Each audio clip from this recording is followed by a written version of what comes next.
হরে কৃষ্ণা, রাধে রাধে। সকলের চরণেই অধমের প্রণাম।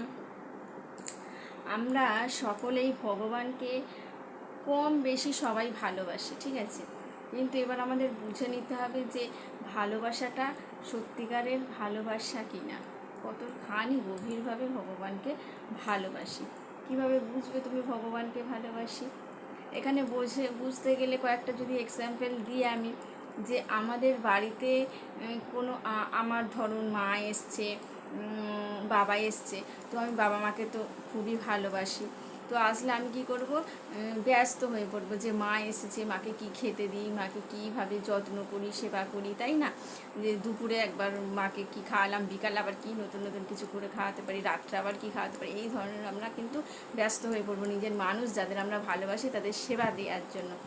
কিন্তু ভগবানের প্রতিও যদি আমাদের এই রকম ব্যস্ততা আসে, যে সারাদিন ভগবান মন্দিরে থাকে, সকালে একবার পুষ্প দিয়ে দিলাম চরণে, কিছু একটা ভোগ লাগিয়ে দিলাম, একটু সন্দেশ কি ফল, তারপরে আর ভগবানের সাথে সাক্ষাৎ নেই, দুপুরে কি খাবে না খাবে চিন্তা নেই, রাত্রে কি দেবো চিন্তা নেই, রাত্রে শুধু একটুখানি একটা ধূপ জেলে প্রদীপ জেলে দিলাম, এই ধরনের ভালোবাসা কিন্তু এটা যথেষ্ট নয়, এটা ভালোবাসা নয়।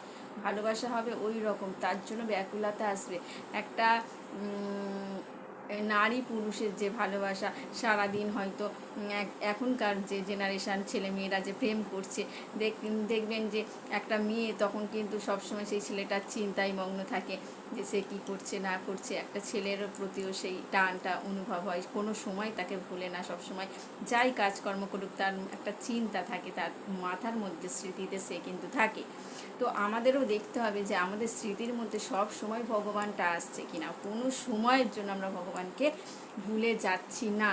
যখন এই রকমের ফিলিংস আসবে যে না, এক মুহূর্তেও আমি ভগবানকে ভুলতে পারছি না, ভগবানের কথা, ভগবানের লীলা, ভগবানের গীতার উপদেশ, ভগবানের শাস্ত্র যা পাঠে আছে, ভাগবতমে আছে, গীতা আছে, সেগুলো সর্বদা মাথার মধ্যে খেলছে, তখনই বুঝতে হবে যে আমরা ভগবানকে প্রকৃত ভালোবেসেছি এবং ভগবানও আমাদের কৃপা করছেন, ওনাকে জানার জন্য সাহায্য করছেন। এটাই হবে প্রকৃত ভালোবাসা।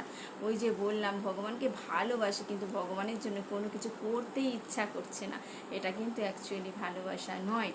আমরা মুখেই বলে থাকি যে ভগবানকে ভালোবাসি, ভালোবাসলে এই রকম ভালোবাসতে হবে, তার জন্য কি করব, সর্বদা মন অস্থির হয়ে থাকবে, কি প্রসাদ রান্না করে করে দেবো নিত্য নতুন, কীভাবে অর্চন করব, কীভাবে সেবা দেবো, চরণে কী ধরনের পুষ্প দেবো, সব সময় মাথার মধ্যে খেলবে যে কী করলে আমার ভগবান, আমার গোবিন্দ সন্তুষ্ট হবে।